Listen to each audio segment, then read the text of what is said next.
കർത്താവിൻ്റെ അതിപരിശുദ്ധ നാമം മഹത്വപ്പെടുമാറാകട്ടെ. ഒരു പ്രാവശ്യം കൂടെ ഗ്രേസ് ടി വിയിൽ പ്രഭാത സന്ദേശവുമായി നിങ്ങളെ അഭിസംബോധന ചെയ്യാൻ സ്വർഗത്തിലെ യേശു അപ്പ നൽകിയ നല്ല അവസരങ്ങൾക്കായി ഞാൻ ദൈവത്തിന് സ്തോത്രം ചെയ്യുകയാണ്. കഴിഞ്ഞ നാളുകളിൽ ദിവസങ്ങളിൽ യഹോവയുടെ വലിയ സാന്നിധ്യവും കൃപയും നമുക്ക് തിരിച്ചറിഞ്ഞ് ആത്മാവിൽ പോരാടാനും പ്രാർത്ഥിക്കാനും ഒക്കെ ബലവും ശക്തിയും കൃപയും സ്വർഗത്തിൽ നിന്ന് നമുക്ക് ദാനം നൽകി. ഓരോ മണിക്കൂറുകളും കർത്താവിൻ്റെ കരുതൽ നമ്മുടെ കൂടെ ഉണ്ടായിരുന്നു, വിശ്വസ്തത നമ്മുടെ കൂടെ ഉണ്ടായിരുന്നു. ഒത്തിരി പ്രശ്ന സങ്കീർണമായ ജീവിതാനുഭവങ്ങളിൽ കൂടെ നാം കടന്നുപോയപ്പോൾ അവിടെയൊന്നും ക്ഷീണിച്ചു പോകാൻ നമ്മുടെ കർത്താവ് അനുവദിച്ചില്ല. ദൈവം തൻ്റെ കുഞ്ഞിനെ പരിപാലിച്ച പരിപാലനം വലുതാണ്. നമുക്ക് വേണ്ടി കർത്താവ് എന്തെല്ലാം കരുതി. ആയുസ് തന്നു, ആരോഗ്യം തന്നു, ബലം നൽകി. അപകടങ്ങളിൽ നിന്നും അനർത്ഥങ്ങളിൽ നിന്നൊക്കെ ദൈവം നമ്മളെ ഒഴിവാക്കി. ഇന്ന് ആരോഗ്യത്തോടും ദൈവകൃപയോടും കൂടെ ദൈവത്തെ മഹത്വപ്പെടുത്താൻ ദൈവം നമുക്ക് അവസരങ്ങൾ നൽകി. തീർച്ചയായും യേശുവിൻ്റെ സാന്നിധ്യം കൊണ്ട് ദൈവം നിങ്ങളെ മറയ്ക്കട്ടെ എന്ന് ആത്മാർത്ഥമായി ഞാൻ നിങ്ങൾക്ക് വേണ്ടി പ്രാർത്ഥിക്കുകയാണ്. ഓരോ ദിവസവുമുള്ള ദൈവിക സന്ദേശങ്ങൾ നിങ്ങൾ കേൾക്കുന്നു, അതിൽ കൂടെ അനുഗ്രഹം അനുഭവിക്കുന്നു എന്ന് ഞാൻ വിശ്വസിക്കുകയാണ്. നിങ്ങളുടെ നല്ല വാക്കുകൾക്കും പ്രോത്സാഹനങ്ങൾക്കും നന്ദി. കർത്താവ് നിങ്ങളെ വീണ്ടും അനുഗ്രഹിക്കട്ടെ. നിങ്ങളുടെ പ്രാർത്ഥനാ വിഷയങ്ങൾ ഞങ്ങൾക്ക് എഴുതുക, ഞങ്ങൾ നിങ്ങൾക്ക് വേണ്ടി പ്രാർത്ഥിക്കും. അതേപോലെ തന്നെ അടുത്ത മാസം 1-ാം തീയതി, ഫെബ്രുവരി മാസം 1-ാം തീയതി നമ്മുടെ ഗ്രേസ് അക്കാഡമി ബൈബിൾ ഇൻസ്റ്റിറ്റ്യൂട്ടിൻ്റെ 9ാമത്തെ ബാച്ച് ആരംഭിക്കുകയാണ്. ദൈവവചനം പഠിക്കാൻ, വിശേഷാൽ യേശുക്രിസ്തുവിൻ്റെ ജനനം, മരണം, പുനരുത്ഥാനം, സ്വർഗാരോഹണം, മടങ്ങിവരവ്, 4 സുവിശേഷങ്ങൾ, ഇവ 100 ദിവസം കൊണ്ട് പഠിക്കാനുള്ള മെറ്റീരിയൽസ് ഞങ്ങൾ തയ്യാറാക്കി വിദ്യാർത്ഥികളെ ഞങ്ങൾ പഠിപ്പിച്ചുകൊണ്ടിരിക്കുന്നു. 9ാമത്തെ ബാച്ചാണ് ഫെബ്രുവരി 1-ാം തീയതി ആരംഭിക്കുന്നത്. ഓരോ ദിവസവും ഞങ്ങൾ നിങ്ങളുടെ വാട്സപ്പിനകത്ത് ചെറിയ ചെറിയ നോട്ടുകൾ അയച്ചു തന്നു നിങ്ങളെ പഠിപ്പിച്ച് 100 ദിവസം കൊണ്ട് ആ കോഴ്സ് കംപ്ലീറ്റ് ആക്കും. ഇത് തികച്ചും സൗജന്യമാണ്. ഈ കോഴ്സിൽ അറ്റൻഡ് ചെയ്യാൻ ആഗ്രഹിക്കുന്നെങ്കിൽ സ്ക്രീനിൽ കാണുന്ന നമ്പറിൽ ഞങ്ങളെ വിളിച്ചാൽ മതി. അഡ്മിഷൻ ഞങ്ങൾ തരാം. ഓരോ ദിവസവും രാവിലെ 6 മണിക്ക് നോട്ടുകൾ ഞങ്ങൾ അയച്ചു തരും. ഓരോ ദിവസവും പ്രഭാതം യേശുവിനോടുകൂടെ ചേർന്ന് യേശുവിനെക്കുറിച്ച് പഠിച്ച് നമുക്ക് മുമ്പോട്ട് പോകാം.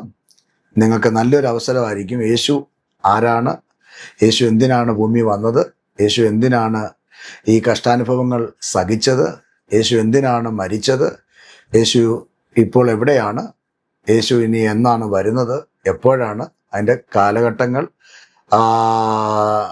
അതിൻ്റെ തെളിവുകൾ, ഇതെല്ലാം പഠിപ്പിക്കുന്ന ഒരു കോഴ്സാണ് ഗ്രേസ് അക്കാഡമി ഒരുക്കിയിരിക്കുന്നത്. IIT-യുടെ അംഗീകാരമുള്ള ഡിപ്ലോമ സർട്ടിഫിക്കറ്റും നിങ്ങൾക്ക് കോഴ്സ് കംപ്ലീറ്റ് ആക്കുമ്പോൾ ഞങ്ങൾ തരുന്നതാണ്. താല്പര്യമുള്ളവർ ഉള്ള ആളുകൾ നിങ്ങൾ തീർച്ചയായും ഞങ്ങളെ വിളിക്കുക. ഞങ്ങൾ നിങ്ങൾക്ക് വേണ്ട ക്രമീകരണങ്ങൾ ചെയ്തു തരുന്നതായിരിക്കും. നിങ്ങൾ ഏത് രാജ്യത്തുമാകട്ടെ അവിടെ ഇരുന്നു കൊണ്ട് നിങ്ങൾക്ക് പഠിക്കാനുള്ള ക്രമീകരണങ്ങൾ ഞങ്ങൾ ചെയ്തിട്ടുണ്ട്. കഴിഞ്ഞ നാളുകളിൽ ഏതാണ്ട് 700-ലധികം വിദ്യാർത്ഥികളെ പഠിപ്പിക്കുവാൻ സ്വർഗത്തിലെ ദൈവം കഴിഞ്ഞ 8 ബാച്ച് കൊണ്ട് ദൈവം സഹായമരുളി. വീണ്ടും ഞങ്ങൾ അതിന് തയ്യാറാകുന്നു. നിങ്ങളെ ഞങ്ങൾ സ്വാഗതം ചെയ്യുന്നു. കർത്താവ് നിങ്ങളെ അനുഗ്രഹിക്കുമാറാകട്ടെ. ഇന്ന് ചിന്തയ്ക്ക് വേണ്ടി പരിശുദ്ധ ആത്മാവ് എൻ്റെ പക്കൽ നൽകപ്പെട്ടിരിക്കുന്ന വേദവാക്യം മത്തായിയുടെ സുവിശേഷം 17-ാം അധ്യായം അതിൻ്റെ 21-ാമത്തെ വാക്യമാണ്. 19 മുതലുള്ള വാക്യങ്ങൾ ഞാൻ വായിച്ച് കേൾപ്പിക്കാം.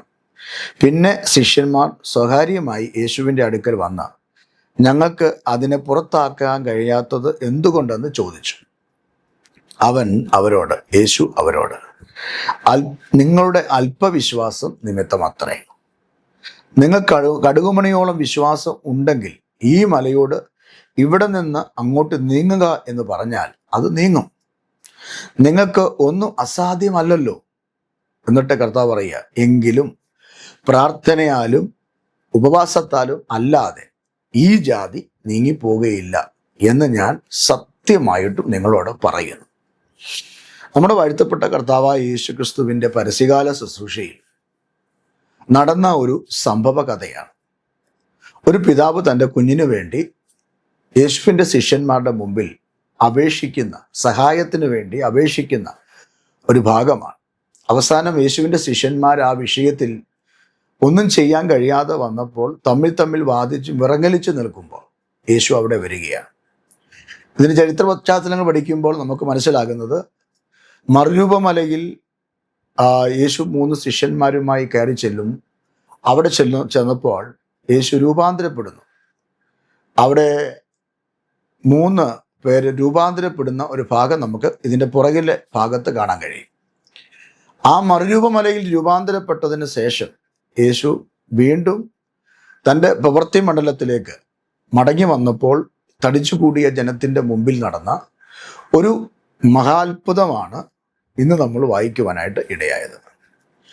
യേശു വിശ്വാസത്തോടെ ഉപവസിച്ചും പ്രാർത്ഥിച്ചാൽ ജീവിതത്തിൽ നടക്കുന്ന അത്ഭുതത്തെക്കുറിച്ചാണ്.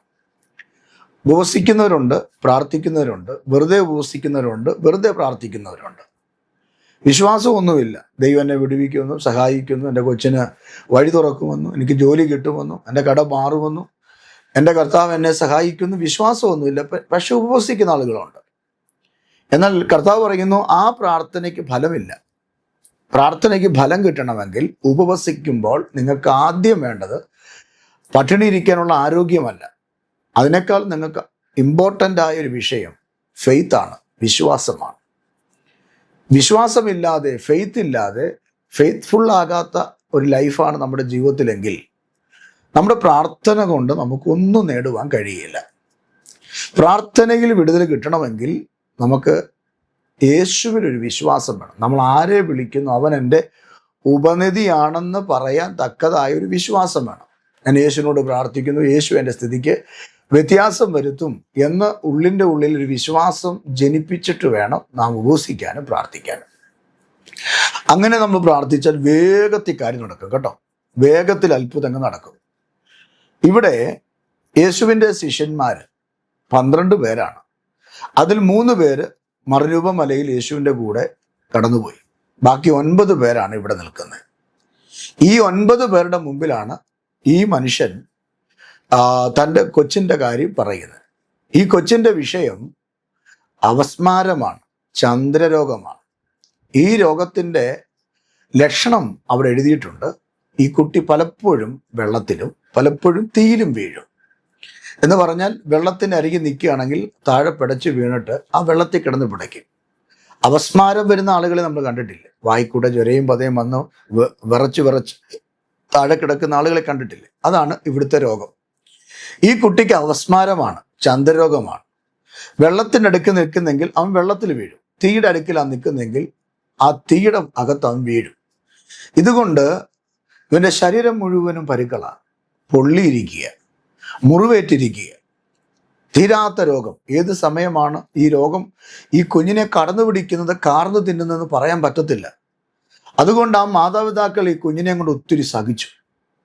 എൻ്റെ ഭാഷയിൽ പറഞ്ഞാൽ അവർ പോകാവുന്ന സ്ഥലങ്ങളെല്ലാം പോയി കാണും, ചെയ്യാവുന്ന കാര്യങ്ങളെല്ലാം ചെയ്ത് കാണും. ഏറിയൊന്ന് വൈദ്യന്മാരിലും ആശ്രയിച്ച് കാണും. ഏറിയൊന്ന് വൈദ്യന്മാരിൽ ആശ്രയിച്ച ഒരു കഥയാണല്ലോ രക്തസ്രാവക്കാരിയായ സ്ത്രീ. അവിടെ പറയുന്നില്ലേ, ഏറിയൊന്ന് അവൾ വൈദ്യന്മാരാൽ സഹിച്ചു. അപ്പം ഈ കുട്ടിയെ കൊണ്ടും ഈ പിതാവ് ചെല്ലാവുന്ന സ്ഥലങ്ങളിലെല്ലാം ചെന്ന് കാണും. കാണേണ്ടവരൊക്കെ കണ്ടു കാണും, കഴിക്കേണ്ടതൊക്കെ കഴിച്ചു കാണും. പക്ഷെ വിടുതലില്ല. അവസാനമാണ് യേശുവിൻ്റെ അടുക്കൽ വരികയാണ്, യേശുവിൻ്റെ ശിഷ്യന്മാരുടെ അടുക്കൽ വരികയാണ്. ഒരു വാസ്തവത്തിൽ യേശുവിനെ അന്വേഷിച്ചായിരിക്കും ഇദ്ദേഹം വന്നത്. പക്ഷെ അപ്പോൾ യേശു അവിടെ ഇല്ല, മറുരൂപമലയിൽ രൂപാന്തരപ്പെട്ട് നിൽക്കുക. അപ്പം കിട്ടിയത് പിന്നെ ശിഷ്യന്മാരാണ്. 9 പേരുണ്ട്, 3 പേര് യേശുവിൻ്റെ കൂടെയാണ്. 9 പേരോട് പറഞ്ഞു, നിങ്ങൾ എൻ്റെ കൊച്ചിനെ സൗഖ്യമാക്കണം. മുല്ലപ്പൂമ്പൊടി ഏറ്റുകിടക്കും കല്ലിനുമുണ്ടൊരു സൗരഭ്യം എന്ന് പറയുന്നത് പോലെ ഈ മനുഷ്യൻ ചിന്തിച്ച് കാണും, യേശു അവിടെ ഇല്ലെങ്കിൽ യേശുവിൻ്റെ ശിഷ്യന്മാർക്ക് അതിനുള്ള കഴിവ് കാണും. കല്ലിനുമുണ്ടൊരു സൗരഭ്യം എന്ന് ഈ മനുഷ്യൻ ചിന്തിച്ച് കാണും. അതുകൊണ്ടായിരിക്കാം യേശുവിൻ്റെ ശിഷ്യന്മാരോട് പറഞ്ഞത്, എൻ്റെ കൊച്ചിനെ സൗഖ്യമാക്കണം. എന്നാൽ ശിഷ്യന്മാരവിടെ എന്താ ചെയ്തത്? അവർ തമ്മിൽ മുഖത്തോട് മുഖം നോക്കി വാദിച്ചുകൊണ്ട് നിന്നു. അവർക്ക് കഴിഞ്ഞില്ല, അവർക്ക് സൗഖ്യമാക്കാൻ കഴിഞ്ഞില്ല. അങ്ങനെ ഇരിക്കുമ്പോഴാണ് യേശു അവിടെ രംഗപ്രവേശനം ചെയ്യുന്നത്. യേശു അവിടെ ചെന്നപ്പോൾ യേശു ചോദിച്ചു, എന്താണ് ഇവിടെ ഒരു തർക്കവും വാദവും ഒക്കെ നടക്കുന്നത്? അപ്പോൾ ഈ മനുഷ്യൻ പറയുകയാണ്, നിന്റെ ശിഷ്യന്മാരുടെ അടുക്കൽ എൻ്റെ കുഞ്ഞിൻ്റെ കാര്യം ഏൽപ്പിച്ചു, പക്ഷെ അവർക്ക് എൻ്റെ കൊച്ചിനെ സൗഖ്യമാക്കാൻ കഴിഞ്ഞില്ല എന്ന് പറയുമ്പോൾ യേശു ആ വിഷയത്തെ ഏറ്റെടുത്തിട്ട് ആ കുട്ടിക്ക് സൗഖ്യം കൊടുക്കുകയാണ്. ചന്ദ്രരോഗം ബാധിച്ച അല്ലെങ്കിൽ അപസ്മാരം ബാധിച്ച, പലപ്പോഴും തീയിലും വെള്ളത്തിലും കിടക്കുന്ന ഈ കുട്ടിയെ സൗഖ്യമാക്കുകയാണ് യേശു അവിടെ ചെയ്തത്. യേശു സൗഖ്യമായി ആക്കിയതിന് ശേഷം ആ കുട്ടി, ആ പിതാവ് അവിടുന്ന് പോയി. അവസാനമായിട്ട് യേശു ഇരിക്കുന്ന സ്ഥലത്ത് ശിഷ്യന്മാർ ചെന്നിട്ട് 19-ാമത്തെ വാക്യത്തിൽ വായിക്കുക, പിന്നെ ശിഷ്യന്മാർ സ്വകാര്യമായി യേശുവിൻ്റെ അടുക്കൽ വന്നു എന്ന് പറഞ്ഞാൽ മറ്റു തെക്കും തിരക്കും ഒന്നുമില്ലാതെ സ്വകാര്യമായി യേശുവിനോട് സംസാരിക്കാൻ വേണ്ടി, യേശുവിനോട് മിണ്ടാൻ വേണ്ടി വന്നപ്പോൾ അവർ ചോദിച്ചൊരു ചോദ്യമാണ്, ഞങ്ങൾക്ക് അതിനെ പുറത്താക്കാൻ കഴിയാതെ പോയത് എന്താണ്? യേശുവിനോട് ചോദിക്കുകയാണ്, ഗുരു, ആ വ്യക്തി വന്ന് ഞങ്ങളോട് കരഞ്ഞു, ആ കുട്ടിക്ക് സൗഖ്യം വേണം, ഞങ്ങൾ അവർക്ക് വേണ്ടി പ്രാർത്ഥിക്കണം എന്ന് പറഞ്ഞു, പക്ഷെ ഞങ്ങൾക്ക് പറ്റിയില്ല. അവരുടെ ആ ഇന്നസെൻ്റ് അവിടെ വെളിപ്പെടുത്തുക, ഞങ്ങൾക്ക് പറ്റിയില്ല. എന്തുകൊണ്ടാണ് ഞങ്ങൾക്കത് കഴിയാതെ പോയത്? സ്വകാര്യമായി യേശുവിനോട് ചോദിച്ചപ്പോൾ യേശു കർത്താവ് അതിൻ്റെ തനിമയാർന്ന മറുപടി കൊടുക്കുകയാണ്. നമ്മൾ രഹസ്യമായി കർത്താവിനോട് ചോദിക്കണം. ആരുടെ മുമ്പിലല്ല, 10 പേരുടെ മുമ്പിലല്ല. 10 പേർക്ക് വിളങ്ങേണ്ടതിന് പള്ളിയിലോ മൈതാനത്തോ വഴിയിലോ വക്കത്തോ അല്ല നമ്മൾ യേശുവിനോട് സംസാരിക്കേണ്ടത്. സ്വകാര്യമായി യേശുവിനോട് ചോദിക്കണം. അതിന് വ്യക്തിപരമായ പ്രാർത്ഥന വേണം, വ്യക്തിപരമായ ഉപവാസം വേണം, വ്യക്തിപരമായ കണ്ണുനീര് വേണം. മുറിയടച്ച് മുറിക്കകത്ത് പായിട്ട് താഴെ ഇരുന്ന് കരഞ്ഞ് പ്രാർത്ഥിച്ച് ദൈവത്തോട് സ്വകാര്യമായി ചോദിക്കണം. എൻ്റെ കുഞ്ഞ് എന്തുകൊണ്ട് വിടുവിക്കപ്പെടുന്നില്ല? എൻ്റെ കുടുംബം എന്തുകൊണ്ട് വിടുവിക്കപ്പെടുന്നില്ല? എൻ്റെ ശുശ്രൂഷ എനിക്ക് എന്തുകൊണ്ട് വളരാൻ പറ്റുന്നില്ല? എന്തുകൊണ്ട് എൻ്റെ കടം മാറുന്നില്ല? എൻ്റെ ജീവിതത്തിൽ എന്തുകൊണ്ടാണ് ഒരു സൗഖ്യം കിട്ടാത്തത്? ദൈവത്തോട് വ്യക്തിപരമായി ചോദിച്ചിട്ടുണ്ടോ? ഇന്ന് പകൽ വ്യക്തിപരമായി കർത്താവിനോട് ഒറ്റയ്ക്ക് ഇരുന്ന് ഒരു കൂട്ടുകാരനോട് സംസാരിക്കുന്ന പോലെ, ഒരു മകൻ അപ്പനോട് സംസാരിക്കുന്നത് പോലെ ചോദിച്ചിട്ടുണ്ടോ? ഇല്ലെങ്കിൽ ഇന്ന് രാവിലെ നിങ്ങൾ കേൾക്കുക, നിങ്ങൾ വ്യക്തിപരമായി യേശുവിൻ്റെ മുമ്പിൽ മുട്ടുകുത്തുക. ആരും വേണ്ട, ഭർത്താവ് വേണ്ട, ഭാര്യ വേണ്ട, മക്കൾ വേണ്ട, മാതാപിതാക്കൾ വേണ്ട, പാസ്റ്റർ വേണ്ട, അച്ഛൻ വേണ്ട, ആരും വേണ്ട. നിങ്ങൾ ഒറ്റയ്ക്ക് നിങ്ങളുടെ ബെഡ്റൂമിനകത്ത് മുട്ടുകുത്തുക, അല്ലെങ്കിൽ പ്രാർത്ഥനാ മുറിക്കകത്ത് നിങ്ങൾ മുട്ടുകുത്തുക. നിങ്ങൾ അങ്ങനെ ചെയ്താൽ നിങ്ങളുടെ ജീവിതത്തിൽ അത്ഭുതം പ്രവർത്തിക്കും. നിങ്ങളുടെ വീട്ടിലൊരു പ്രാർത്ഥനാ മുറിയുണ്ടോ? കഴിഞ്ഞ ദിവസം ഞാൻ തിരുവല്ലായിൽ എൻ്റെ ഒരു സ്നേഹിതനായ ബിജു എന്ന് പറയുന്ന അച്ചായൻ്റെ വീട്ടിൽ അതിൻ്റെ ഹൗസ് വാമിങ്ങിന് വേണ്ടി പോയി. മനോഹരമായൊരു വീട്. ആ കുടുംബമായിട്ട് എനിക്ക് വർഷങ്ങളായിട്ടുള്ള പരിചയവും പ്രാർത്ഥനാ പരിചയവും, അതുമാത്രമല്ല അദ്ദേഹത്തിൻ്റെ പല സഹായങ്ങളും എന്ന് പറഞ്ഞാൽ എനിക്ക് വിദേശ രാജ്യങ്ങളിലേക്ക് പോകാനുള്ള കാര്യങ്ങളെല്ലാം ചെയ്തു തന്ന ഒരു മനുഷ്യനാണ്. അതായത് ഒരു എയർ ട്രാവൽസ് നടത്തുന്ന ഒരു മനുഷ്യനാണ് തിരുവല്ലയിൽ. അദ്ദേഹത്തിൻ്റെ വീട്ടിൽ ഞാൻ ചെന്നു. അദ്ദേഹത്തിൻ്റെ വീട്ടിൽ ചെന്നപ്പോൾ എനിക്ക് ആ വീടുകൾ ഇഷ്ടപ്പെട്ടു. ലിവിങ് റൂമും അതിൻ്റെ ബെഡ്റൂമും കിച്ചണും ഒക്കെ എനിക്ക് ഇഷ്ടപ്പെട്ടു. പക്ഷേ അതിനേക്കാൾ ഏറ്റവും കൂടുതൽ എന്നെ ആകർഷിച്ചതും എന്നെ ചിന്തിപ്പിച്ചതും എന്നെ ഒത്തിരി ചിന്തയിൽ കൂടെ കടത്തിയ ഒരു മുറി ഞാൻ കണ്ടു. പ്രാർത്ഥനാ മുറി. തൻ്റെ സ്റ്റെപ്പ് കയറി മുകളത്തെ നെല്ലിലേക്ക് കയറി ചെല്ലുമ്പോൾ ഒരു അടയ്ക്കപ്പെട്ട ഒരു മുറി, കൊച്ചു റൂമാണ്, മനോഹരമാക്കിയിട്ടിരിക്കുക, പ്രാർത്ഥനാ മുറി. ഞാൻ അനേക വീടുകളിൽ ഹൗസ് വാമിങ്ങിന് വേണ്ടി പോയിട്ടുണ്ട്. പല ഭവനങ്ങളും പ്രാർത്ഥിച്ച് തുറന്നു കൊടുത്തിട്ടുണ്ട്. പക്ഷേ അങ്ങനെ ഒരു കാഴ്ച ഞാൻ കണ്ടിട്ടില്ല. കേട്ടിട്ടുണ്ട് ദൈവദാസന്മാർ പ്രസംഗിക്കുന്നത്, പക്ഷേ ഞാൻ കണ്ടിട്ടില്ല. എന്നാൽ ആ വീടിനകത്തൊരു പ്രാർത്ഥനാ മുറി, പാസ്റ്ററൊന്നും അല്ല അദ്ദേഹം കേട്ടോ, ഒരു ബിസിനസ്സുകാരനാണ്. പക്ഷേ പ്രാർത്ഥിക്കുന്ന ഒരു സഹോദരി, പ്രാർത്ഥിക്കുന്ന കുഞ്ഞുങ്ങൾ, കർത്താവിന് വേണ്ടി പ്രയോജനപ്പെടുന്ന മക്കള്, അവർക്കൊരു പ്രാർത്ഥനാ മുറി. ഇന്ന് രാവിലെ ഞാൻ നിങ്ങളോട് ആഹ്വാനം ചെയ്യുക, നിങ്ങളുടെ വീടിനകത്തൊരു പ്രാർത്ഥനാ മുറി വേണം. അല്ല, നിങ്ങൾ വീട് പണിയാൻ പോകുന്നെങ്കിൽ ഒരു പ്രാർത്ഥനാ മുറി വേണം. ഞാൻ ആ വീട്ടിൽ നിന്ന് ഇറങ്ങി, എൻ്റെ വൈഫും ഞാനും കൂടെ യാത്ര തിരിച്ച് ഇറങ്ങി വരുമ്പോൾ ഞാൻ പറഞ്ഞു, എടീ, നമുക്കൊരു വീട് ദൈവം തരുമ്പോൾ നമുക്ക് ഇതുപോലൊരു പ്രാർത്ഥനാ മുറി അതിനകത്ത് പണിയണം, ഒരു യാഗസ്ഥലം. അപ്പൊ പ്രാർത്ഥിക്കുന്ന ഒരു ദൈവത്തിൻ്റെ പൈതലിന് അത് ആവശ്യമാണ്. ഇവിടെ അല്പവിശ്വാസിയായ ശിഷ്യന്മാർക്ക് അത് കഴിഞ്ഞില്ല. അതുകൊണ്ട് പ്രാർത്ഥനയ്ക്ക് വേണ്ടി സ്വകാര്യമായി യേശുവിൻ്റെ അടുക്കൽ ശിഷ്യന്മാർ വന്നു. സ്വകാര്യമായി ആ പ്രാർത്ഥനാ മുറി അതിനാണ്, സ്വകാര്യമായി കർത്താവിൻ്റെ അടുക്കൽ ചെല്ലുക.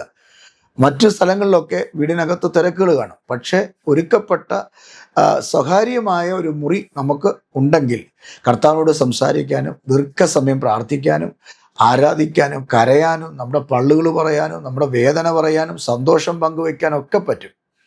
അതാണ് ഞാൻ ആ വീട്ടിൽ കണ്ടത്. തീർച്ചയായും ഇവിടെ യേശുവിൻ്റെ ശിഷ്യന്മാർ സ്വകാര്യമായി യേശുവിനോട് ചോദിക്കുകയാണ്, എന്തുകൊണ്ട് ഞങ്ങൾക്ക് സാധിച്ചില്ല? ശിഷ്യന്മാർ പറയുകയാണ്, ഞങ്ങൾക്ക് എന്തുകൊണ്ട് സാധിച്ചില്ല? യേശു പറഞ്ഞു, നിങ്ങളുടെ അല്പവിശ്വാസം. എന്നിട്ട് പറയുകയാണ്, യേശു അതിനുള്ള ഉദാഹരണം പറയുക, നിങ്ങൾക്ക് കടുകുമണിയോളം വിശ്വാസമുണ്ടെങ്കിൽ ഈ മലയോട് ഇവിടെ നിന്ന് നീങ്ങിപ്പോകുക എന്ന് പറഞ്ഞാൽ അത് നീങ്ങും. നിങ്ങൾക്ക് ഒന്നും അസാധ്യമല്ല. പ്രിയരെ, നമുക്കൊന്നും അസാധ്യമല്ല. നമുക്ക് നമ്മുടെ മുമ്പിൽ നിൽക്കുന്ന ചില വിഷയങ്ങൾ ഇന്ന് രാവിലെ ഈ സന്ദേശം കേൾക്കുമ്പോൾ നിങ്ങൾക്ക് അസാധ്യമായി തോന്നിയേക്കാം. നിങ്ങളുടെ മക്കളുടെ ജോലി അസാധ്യമായി തോന്നിയേക്കാം. നിന്റെ പ്രായപൂർത്തിയായ കൊച്ചിൻ്റെ കല്യാണം അസാധ്യമായി തോന്നിയേക്കാം. നിന്റെ കാലിൻ്റെ ആ പരുവ്, ആ വേദന, കാല് മുറിച്ച് കളയണമെന്ന് പറഞ്ഞത് അസാധ്യമായി തോന്നിയേക്കാം. സൗഖ്യം കിട്ടത്തില്ലെന്ന് മെഡിക്കൽ സയൻസ് നിന്നെ നോക്കി പറഞ്ഞേക്കാം. ഡോക്ടർമാർ പറഞ്ഞേക്കാം നീ മരുന്ന് കഴിച്ച് അകത്തേ ഉള്ളെന്ന്. പക്ഷെ അസാധ്യങ്ങളെ സാധ്യമാക്കുന്ന ഒരു ദൈവം നമുക്കുണ്ട്. അസാധ്യങ്ങളെ സാധ്യമാക്കുന്ന ഒരു ദൈവം നമുക്കുണ്ടെങ്കിൽ കർത്താവ് പറയുകയാണ്, നിങ്ങൾക്കൊന്നും അസാധ്യമല്ല. അതേ പ്രിയരെ, നിങ്ങൾക്കൊന്നും അസാധ്യമല്ല. ഒന്ന് പറയാമോ? ഇന്ന് രാവിലെ ഈ സന്ദേശം കേൾക്കുന്ന പ്രിയപ്പെട്ടവർ പറയാമോ, എനിക്കൊന്നും അസാധ്യമല്ല. എൻ്റെ യേശു എൻ്റെ കൂടെ ഉള്ളത് കൊണ്ട്, എൻ്റെ യേശു എൻ്റെ അപ്പനായതുകൊണ്ട്, യേശു എൻ്റെ കൈക്ക് പിടിച്ചിരിക്കുന്നത് കൊണ്ട് എനിക്കൊന്നും അസാധ്യമല്ല എന്ന് പറഞ്ഞേ. നിങ്ങൾ പുറകോട്ട് നോക്കുമ്പോൾ ഒത്തിരി ഭയാനകമായ അവസ്ഥയായിരിക്കും മുമ്പിൽ നിൽക്കുന്നത്, നിങ്ങളുടെ പുറകിൽ നിൽക്കുന്നത്. നിങ്ങളുടെ ബാങ്കിൻ്റെ കാര്യം, വീടിൻ്റെ കാര്യം, മക്കളുടെ കാര്യം നോക്കുമ്പോൾ നിങ്ങൾക്ക് ഒരു എത്തും പിടിയും കിട്ടാത്ത വിഷയമായിരിക്കും. പക്ഷേ യേശുവിൽ നിങ്ങൾ വന്നു നോക്കിക്കേ, യേശുവിൽ നിങ്ങളുടെ ജീവിതം സമർപ്പിച്ചു നോക്കിക്കേ, സ്വകാര്യമായി യേശുവിനോടൊന്ന് സംസാരിച്ചു നോക്കിക്കേ. ഇതൊന്നും അസാധ്യമായത് അല്ല, എല്ലാം സാധ്യമാണ്. നിങ്ങൾക്ക് നന്മയുണ്ടാകും, അത് സാധ്യമാണ്. നിങ്ങളുടെ കുടുംബം അനുഗ്രഹിക്കപ്പെടും, അത് സാധ്യമാണ്. നിങ്ങളുടെ കുഞ്ഞുങ്ങളുടെ ജോലി വിശാലമാകും, അത് സാധ്യമാണ്. ആമേൻ. ഏത് നിയമം നിങ്ങൾക്ക് പ്രതികൂലമായി മാറിയാലും, ഏത് എംബസി നിങ്ങൾക്ക് പ്രതികൂലമായി മാറിയാലും ദൈവത്തിന് അസാധ്യമായത് ഒന്നുമില്ല. അത് വിശ്വസിക്കുക. അതുകൊണ്ട് കർത്താവ് പറയുകയാണ്, ഉപവാസത്താലും പ്രാർത്ഥനയാലും അല്ലാതെ ഈ ജാതി നീങ്ങിപ്പോകയില്ല. നിങ്ങളുടെ വീടിനകത്ത് നിങ്ങളുടെ കുഞ്ഞുങ്ങൾക്ക് നിങ്ങളുടെ വ്യക്തിപരമായ ജീവിതത്തിൽ ഒരു വിടുതൽ ഉണ്ടാകാൻ തടസ്സമായി നിൽക്കുന്നെങ്കിൽ ഒറ്റ കാര്യം കർത്താവ് പറയുകയാണ്, നിങ്ങളുടെ വിശ്വാസം വർദ്ധിപ്പിക്കാൻ നിങ്ങളുടെ കർത്താവിനുള്ള ബന്ധത്തിൽ നിങ്ങൾ നിന്നുകൊണ്ട് നിങ്ങളുടെ വിശ്വാസത്തിൽ യേശുവിനോട് പറയണം, യേശുവിനോട് പ്രാർത്ഥിക്കണം, യേശുവിൻ്റെ സന്നിധി മുട്ടുകുത്തണം. അങ്ങനെ നിങ്ങൾ ചെയ്യുമ്പോൾ നിങ്ങളുടെ വിശ്വാസത്തിൻ്റെ ആ വർധനവിൽ നിങ്ങൾ ഉപവസിക്കുകയും പ്രാർത്ഥിക്കുകയും ചെയ്യുമ്പോൾ നിങ്ങൾ കരയുന്ന വിഷയത്തിന്, നിങ്ങളുടെ മുമ്പിൽ പരാജയപ്പെട്ട് ഫെയിലറായി കിടക്കുന്ന ആ വിഷയത്തിന് ദൈവം മറുപടി തരും. ദൈവം നിങ്ങളെ മാനിക്കും. എങ്ങനെ ദൈവം നിങ്ങളെ മാനിക്കുന്നത്? നിങ്ങളെ നിന്ദിച്ചവരുടെ മുമ്പിൽ, നിങ്ങളെ പരിഹസിച്ചവരുടെ മുമ്പിൽ, നിങ്ങളെ നിരാശപ്പെടുത്തിയവരുടെ മുമ്പിൽ, നിങ്ങൾ തകർന്നു ഇനി എഴുന്നേൽക്കില്ല എന്ന് രേഖ എഴുതി കൊട്ടിപ്പാടിയവരുടെ മുമ്പിൽ നിങ്ങളെ അനുഗ്രഹിച്ച്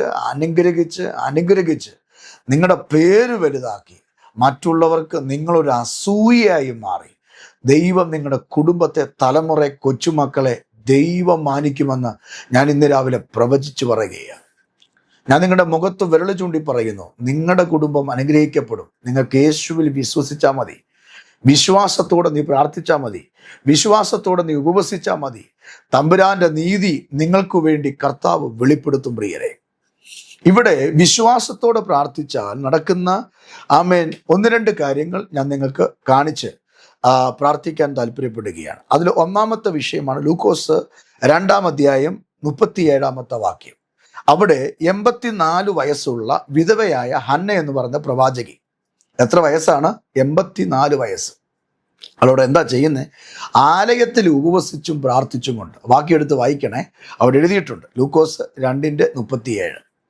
84-ാം വയസ്സിൽ ഉപവസിക്കുക, പ്രാർത്ഥിക്കുക എന്ന് പറയുന്നത് അസാധ്യമായ കാര്യമാണ്. പക്ഷെ വിശ്വാസത്താൽ അവൾ ഉപവസിച്ചു. നമ്മുടെ ശരീരത്തിൽ 84 വയസ്സുണ്ടെങ്കിൽ നമ്മുടെ ശരീരം ചിലപ്പോൾ വളഞ്ഞെന്നിരിക്കും, സ്കിന്നെല്ലാം ചുളുങ്ങിയെന്നിരിക്കും, നമ്മുടെ ശരീരം എല്ലാം ഒട്ടിയെന്നിരിക്കും. നമ്മൾ ഒത്തിരി അസ്വസ്ഥരായി മാറും, ഒത്തിരി രോഗങ്ങളുടെ അടിമകളായി മാറും. 84 വയസ്സ്, 1-2 വയസ്സല്ല, 8 വയസ്സല്ല, 4 വയസ്സല്ല, 84 വയസ്സ്. ഹന്ന എന്ന് പറയുന്ന പ്രവാചകി ആലയത്തിൽ അവൾ വിധവയാണ്. അവൾ യഹോവയുടെ സന്നിധിയിൽ ഉപവസിച്ചു, പ്രാർത്ഥിച്ചു. പ്രായം നോക്കാതെ അവൾ ഉപവസിച്ചു, സമയം നോക്കാതെ അവൾ പ്രാർത്ഥിച്ചു. ഈ 2 കാര്യങ്ങൾ അവരുടെ ജീവിതത്തിൽ സംഭവിച്ചപ്പോൾ അവക്കുണ്ടായ ഫലം എന്താണെന്ന് ചോദിച്ചാൽ, ലോകത്തിലെ രക്ഷകനായ യേശുവിനെ കണ്ണാലെ കാണാൻ, ജീവിച്ചെന്ന്, വെളിപ്പാടിലല്ല, ദർശനത്തിലല്ല, സ്വപ്നത്തിലല്ല, സ്വന്തം കണ്ണാലെ കാണാനുള്ള ഭാഗ്യം അവക്ക് കിട്ടി. ഇന്ന് രാവിലെ ആത്മാവി പറയാം, പ്രായം നോക്കാതെ, സമയം നോക്കാതെ ദൈവത്തിന്റെ സന്നിധി മുട്ടുകുത്തിയാൽ, ദൈവസന്നിധി പ്രാർത്ഥിച്ചാൽ, ഉപവസിച്ചാൽ, ദൈവസന്നിധി കരഞ്ഞാൽ നിനക്ക് നിന്റെ യേശുവിനെ കാണാൻ പറ്റൂ. ഹന്ന പ്രവാചകി യേശുവിനെ കണ്ടു. ലോകത്തിന് രക്ഷിതാവായ യേശുവിനെ സ്വന്തം കണ്ണുകൊണ്ട് കണ്ടതുപോലെ നീ ആയിരിക്കുന്ന ആ കിടക്കയിൽ ഇരുന്ന് യേശുവിനെ കാണാൻ പറ്റും. ഒരുപക്ഷെ ദീർഘനാളുകളായി നീ ആ ബെഡിലായിരിക്കും. എഴുന്നേറ്റ് നടക്കുവാനോ കഴിയാത്ത ഒരു വ്യക്തിയായിരിക്കും. പരാശ്രയം കൂടാതെ ബാത്റൂമിൽ പോലും പോകാൻ പറ്റാത്ത സാഹചര്യത്തിലായിരിക്കും നീ കഴിയുന്നത്.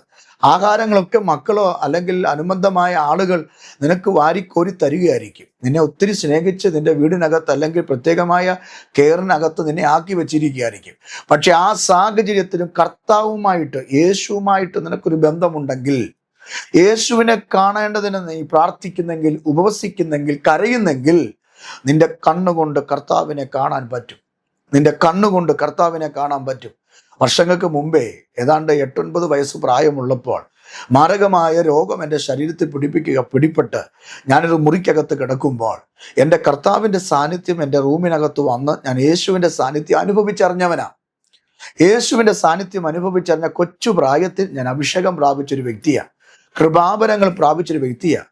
എൻ്റെ സ്കൂൾ കോളേജ് പഠനത്തിന് ശേഷം കർത്താവിൻ്റെ വേലയ്ക്ക് ഇറങ്ങാൻ നേരത്ത് ലഭിച്ചതല്ല ഈ അഭിഷേകം. കുഞ്ഞു പ്രായത്തിൽ ഇരിക്കുമ്പോൾ ദൈവം എൻ്റെ മേൽ പകർന്നതാണ്. കാരണം കർത്താവിനെ കാണേണ്ടതുപോലെ പ്രായത്തിൽ കാണാൻ ദൈവം എനിക്ക് അവസരം നൽകി. അതുകൊണ്ട് അന്ന് കിട്ടിയ കൃപയാ പ്രിയരെ ഇന്ന് നിലനിൽക്കുന്നത്. അന്ന് ആ കൃപ കിട്ടിയില്ലായിരുന്നെങ്കിൽ ഞാൻ ഈ ഭൂമി കാണത്തില്ലായിരുന്നു. ചിലപ്പോൾ മരിച്ചു പോയനെ, അല്ലെങ്കിൽ ഞാൻ തകർന്നു പോയനെ, അല്ലെങ്കിൽ നിരീശ്വരവാദിയായനെ. കാരണം അതേപോണക്കുള്ള പ്രതിസന്ധികളാണ് ജീവിതത്തിൽ കയറി വന്നേ. പക്ഷെ അതിനകത്തെല്ലാം നിർത്തിയത് ആ കുഞ്ഞു പ്രായത്തിൽ എൻ്റെ ആ കുഞ്ഞു ഹൃദയത്തിൽ ഇട്ടു തന്ന ആ ദൈവത്തിൻ്റെ ആത്മാവാണ്. ഈ ഹന്ന 84 വയസ്സുള്ളവളായി ആലയത്തിൽ ഉപവസിച്ചും പ്രാർത്ഥിച്ചിരുന്നപ്പോൾ അവൾക്ക് കിട്ടിയ ഭാഗ്യം യേശുവിനെ കണ്ണാലെ കാണാൻ, യേശുവിനെ തൊടാൻ, എടുക്കാൻ ഒരു ഭാഗ്യം അവൾക്ക് കിട്ടി. ജീവിതത്തിൽ എന്തെല്ലാം ഉണ്ടെങ്കിലും, വീടുണ്ടെങ്കിലും, വസ്തു ഉണ്ടെങ്കിലും, തോട്ടമുണ്ടെങ്കിലും, കാറുണ്ടെങ്കിലും, എന്തൊക്കെ നമ്മുടെ ജീവിതത്തിലുണ്ടെങ്കിലും, ബാങ്കിൽ ഒത്തിരി ബാലൻസ് ഉണ്ടെങ്കിലും, 2-3 ബാങ്കിലൊക്കെ നിനക്ക് അക്കൗണ്ട് നിറയെ പണം ഉണ്ടെങ്കിലും, നിന്റെ ജീവിതത്തിലെ ഏറ്റവും വലിയ ഭാഗ്യം എന്ന് പറയുന്നത് യേശുവിനെ കാണുക എന്നുള്ളതാണ്. യേശുവിനെ കാണുക എന്നുള്ളതാണ്. യേശുവിനെ കണ്ട ഒരു വ്യക്തിയാണ് നിങ്ങളെങ്കിൽ, യേശുവിനോട് ജീവിക്കുന്ന ഒരു വ്യക്തിയാണ് നിങ്ങളെങ്കിൽ, യേശുവിനായി സമർപ്പിക്കപ്പെടുന്ന ഒരു വ്യക്തിയാണ് നിങ്ങളെങ്കിൽ, യേശുവേ എന്ന് ഊണിലും ഉറക്കത്തിലും നടപ്പിലും ഇരിപ്പിലും ഒക്കെ നീ യേശുവേ യേശുവേ യേശുവേ എന്ന് പറഞ്ഞ് ജീവിക്കുന്ന വ്യക്തിയാണെങ്കിൽ ഞാൻ ഗ്യാരണ്ടി പറയാം, നീ യേശുവിനെ മുഖാമുഖമായി കാണും. യേശുവിനെ കാണും. ആ യേശുവിനെ നീ കെട്ടിപ്പിടിക്കും. യേശുവിൻ്റെ മാറോട് നീ ചാരും. യേശുവിൻ്റെ കൈവെള്ളയിൽ നീ ഒതുങ്ങും. ഓഹോ, എത്ര സന്തോഷമാ! ഇന്ന് രാവിലെ വിശ്വാസത്തോടെ ഞാൻ പറയാം, 84 വയസ്സിൽ ഉപവസിച്ച് പ്രാർത്ഥിച്ച ഹന്നായുടെ മുമ്പിൽ യേശുവിനെ കാണാൻ ഹന്നയ്ക്ക് ഭാഗ്യം ലഭിച്ചെങ്കിൽ നിങ്ങളുടെ ജീവിതത്തിൽ ഒരു ഭാഗ്യം കർത്താവ് തരും. ഉപവസിച്ചാൽ മതി, പ്രാർത്ഥിച്ചാൽ മതി, അവിശ്വാസം നീങ്ങിയാൽ മതി. ആ 84 വയസ്സിൽ അവിശ്വാസം അവിടെ ഹൃദയത്തിലുണ്ടായിരുന്നെങ്കിൽ യേശുവിനെ കാണാൻ പറ്റില്ലായിരുന്നു. എന്നാൽ അവൾ അവിശ്വസിക്കാതെ വിശ്വാസത്തോടെ ആ പ്രായത്തിലും പ്രാർത്ഥിച്ചപ്പോൾ അറിയേണ്ടവനെ അറിയാൻ, തൊടേണ്ടവനെ തൊടാൻ, രുചിക്കേണ്ടവനെ രുചിക്കാൻ ഹന്ന പ്രവാചകയ്ക്ക് കഴിഞ്ഞെങ്കിൽ ദൈവമക്കളോട് ഞാൻ ഇന്ന് രാവിലെ പറയാം, നിങ്ങൾ ഉപവസിക്കൂ, പ്രാർത്ഥിക്കൂ, തമ്പുരാന്റെ മുഖത്തേക്ക് നോക്കൂ, നിങ്ങൾക്കും അത് ലഭിക്കുക തന്നെ ചെയ്യും. അപ്പോസ്തല പ്രവൃത്തിക്കകത്ത് മറ്റൊരു ഭാഗം കാണുന്നു, 13-ാം അധ്യായം അതിൻ്റെ 2 മുതൽ 3 വരെയുള്ള വാക്യങ്ങൾ നിങ്ങൾ വായിച്ചു നോക്കൂ. അവിടെ ശൗലിനെയും ബർന്നബാസിനെയും ദൈവം വേലയ്ക്കായി വേർതിരിക്കുന്നു. അവിടെ എഴുതിയിരിക്കുന്നത് ഇങ്ങനെയാണ്: എനിക്ക് ബോധിച്ച ബർന്നബാസിനെയും എനിക്ക് ബോധിച്ച ശൗലിനെയും ഞാൻ വേലയ്ക്കായി വേർതിരിച്ചിരിക്കുന്നു. ഉപവാസവും പ്രാർത്ഥനയും ഉണ്ടെങ്കിൽ ദൈവം ചിലതിനെ നിന്റെ ജീവിതത്തിൽ വേർതിരിവ് തന്ന അടുത്ത ലെവലിലേക്ക്, അടുത്ത പൊസിഷനിലേക്ക് ദൈവം നിന്നെ മാറ്റും. അവിടെ കാണുന്നു, ശൗൽ എന്ന് പറയുന്ന സ്ഥാനത്ത് നിന്ന് പൗലോസാക്കി കർത്താവ് തന്നെ ഒരു മിഷണറി യാത്രയ്ക്ക് വേണ്ടി ആമെ ഒരുക്കിയെടുക്കുകയാണ്. ഉപവസിച്ചപ്പോൾ, പ്രാർത്ഥിച്ചപ്പോൾ. ഇന്ന് രാവിലെ ആത്മാവി പറയാം, കണ്ണുനീരോടെ പ്രാർത്ഥിക്കുക, കണ്ണുനീരോടെ ഉപവസിക്കുക. വെറും ഉപവാസമല്ല, വെറും പ്രാർത്ഥനയല്ല, വിശ്വാസത്തോടെ ബർന്നബാസും ശൗലും ദൈവസന്നിധിയിൽ പ്രാർത്ഥിച്ചതുപോലെ ഉപവസിച്ചതുപോലെ പ്രാർത്ഥിക്കുക. നിങ്ങൾ ദൈവത്തിന് ബോധിച്ചവരാകും. അവിടെ എഴുതിയിട്ടുണ്ട്, ബോധിച്ചവർ. ഇന്ന് രാവിലെ ആത്മാവി പറയാം, നിങ്ങൾ കർത്താവിന് ബോധിച്ചവരാ. അപ്പച്ചാ, അമ്മച്ചി ഇങ്ങോട്ട് നോക്കിക്കേ, നീ കർത്താവിന് ബോധിച്ചവനാ, നീ കർത്താവിന് ബോധിച്ചവളാ. നീ കർത്താവിന് ബോധിച്ചവനാണെങ്കിൽ നിന്നെ തകർക്കാൻ ഒരു ശക്തിക്കും എൻ്റെ കർത്താവ് വിട്ടുകൊടുക്കില്ല. കർത്താവിന് നീ ബോധിച്ചവളാണെങ്കിൽ ഒരു പിശാചിന് നിന്നെ തകർക്കാൻ എൻ്റെ കർത്താവ് വിട്ടുകൊടുക്കില്ല. ദൈവം നിന്നെ ബോധിച്ചിട്ടുണ്ടെങ്കിൽ, ദൈവം നിന്നെ അറിഞ്ഞിട്ടുണ്ടെങ്കിൽ, ദൈവം നിന്നെ കണ്ടിട്ടുണ്ടെങ്കിൽ നിങ്ങളുടെ വീടിനകത്ത് അത്ഭുതങ്ങൾ സംഭവിക്കുക, നിങ്ങളുടെ വീടിനകത്ത് വിടുതൽ സംഭവിക്കുക. ഇന്ന് രാവിലെ പരിശുദ്ധാത്മാവിൻ്റെ ശക്തി കൊണ്ട് ആമേ ബർന്നബാസിനെയും ശൗലിനെയും വേലയ്ക്കായി ബോധിച്ചു വേർതിരിച്ചതുപോലെ ദൈവം നിങ്ങളെ ബോധിച്ചിരിക്കുന്നു, ദൈവം നിങ്ങളെ വേർതിരിച്ചിരിക്കുന്നു. കർത്താവിൻ്റെ വചനത്തിൽ ആമേൻ ലൂക്കോസിന്റെ സുവിശേഷം 15-ാം അധ്യായത്തിൽ അതിൻ്റെ 14-ാം അധ്യായം 15-ാമത്തെ വാക്യത്തിൽ യേശു പിന്നെ ഗലീലയിലേക്ക് പോയി. എവിടെ നിന്ന്? 40 ദിനങ്ങൾ ഉപവസിച്ച് പ്രാർത്ഥിച്ചതിന് ശേഷം 40 ദിവസങ്ങൾ യേശു ഉപവസിച്ച് പ്രാർത്ഥിച്ചപ്പോൾ 3 ഫലങ്ങൾ, 3 വിടുതലുകൾ അവിടെ സംഭവിച്ചു. ഒന്ന്, പിശാചിന്റെ പ്രവൃത്തികളെ ജയിക്കാനുള്ള കൃപ യേശുവിന് ലഭിച്ചു. 2, ശത്രുവിനെ തകർക്കുവാനും അപ്പോൾ തന്നെ ശുശ്രൂഷയ്ക്കു വേണ്ടി ദൈവം അവനെ ഉപയോഗിച്ചു. 3, ഗലീലയിലെ കാനാവിൽ കല്യാണ വീട്ടിൽ അത്ഭുതം തുടങ്ങി നിരവധി അത്ഭുതങ്ങളും അടയാളങ്ങളും ചെയ്യാൻ ആ ഉപവാസം കൊണ്ട് യേശുവിന് ഫലം കിട്ടി. അങ്ങനെയെങ്കിൽ ഇന്ന് രാവിലെ വിശ്വാസത്തോടെ ഞാനിങ്ങനെ പറയാം, നിങ്ങൾ ഉപവസിച്ച് പ്രാർത്ഥിച്ചാൽ യേശു സാത്താനെ ജയിച്ചതുപോലെ നിനക്ക് ജയിക്കുവാൻ കഴിയും. തലകീഴെ തള്ളിയിടുവാനും കല്ല് തീറ്റിച്ച് കൊല്ലുവാനും നോക്കിയ സാത്താനെ യേശു ജയിച്ചത് ഉപവസിച്ച് പ്രാർത്ഥിച്ചപ്പോഴാണ്. ശുശ്രൂഷയുടെ ആരംഭം കുറിച്ചത് ഉപവാസത്താലും പ്രാർത്ഥനയിലുമാണ്. കാനാവിലെ വീട്ടിലെ വെള്ളം വീഞ്ഞാക്കിയത് ഉപവാസത്തിൻ്റെ അനന്തരമാണ്. അങ്ങനെയാണെങ്കിൽ ഇന്ന് രാവിലെ വിശ്വാസത്തോടെ പറയാ, ഉപവസിച്ച് പ്രാർത്ഥിക്ക്, കണ്ണുനീരിൻ്റെ മറുപടിയുണ്ട്. വിശ്വാസത്തോടെ ഉപവസിച്ചാൽ, വിശ്വാസത്തോടെ പ്രാർത്ഥിച്ചാൽ ഒരത്ഭുതം നിങ്ങളുടെ വീട്ടിലും സംഭവിക്കും, നിങ്ങളുടെ തലമുറയിലും സംഭവിക്കും, നിങ്ങളുടെ ജോലിയിലും സംഭവിക്കും, നിങ്ങളുടെ ശുശ്രൂഷയിലും സംഭവിക്കും. ഇന്ന് രാവിലെ വിശ്വസിക്കുന്ന ഒരു സ്തോത്രം ചെയ്യ്, കണ്ണുനീരോടെ പ്രാർത്ഥിക്ക്, അത്ഭുതം നിങ്ങളുടെ വീട്ടിൽ ഉണ്ടാകും. ഒരത്ഭുതം പ്രതീക്ഷിക്കുന്ന എത്ര പേരുണ്ട്? യേശുവിൽ നിന്ന് എനിക്കൊരു അത്ഭുതം നടക്കണം. മനുഷ്യരിൽ നിന്നോ മാജിക്കിൽ നിന്നോ അല്ല, യേശുവിൽ നിന്ന്.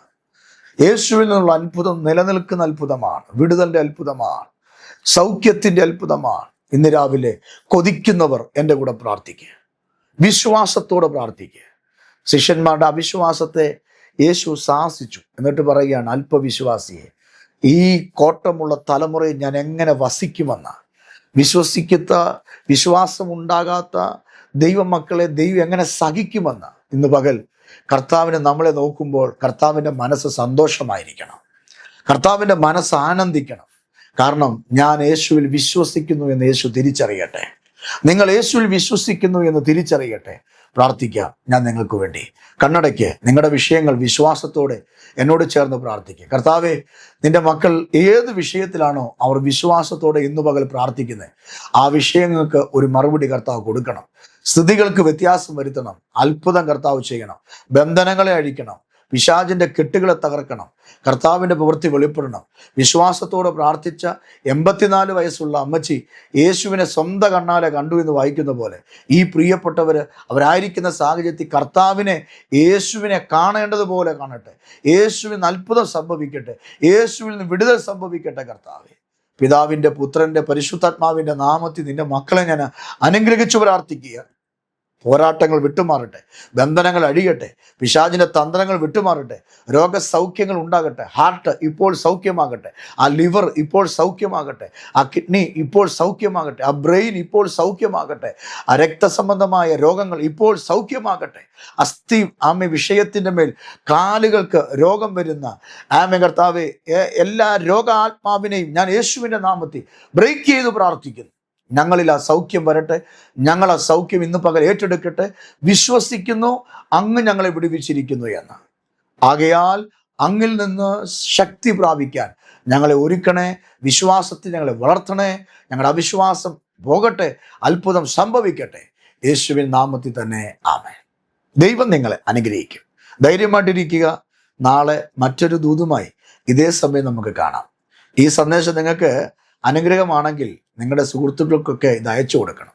എന്നിട്ട് ഗ്രേസ് TV കാണാൻ പറയണം. എല്ലാ ദിവസവും രാവിലെ 6 മണിക്ക്. കർത്താവിൻ്റെ കൃപ നിങ്ങളുടെ കൂടെ ഇരിക്കും. ഞങ്ങളെ ഓർത്ത് പ്രാർത്ഥിക്കണേ.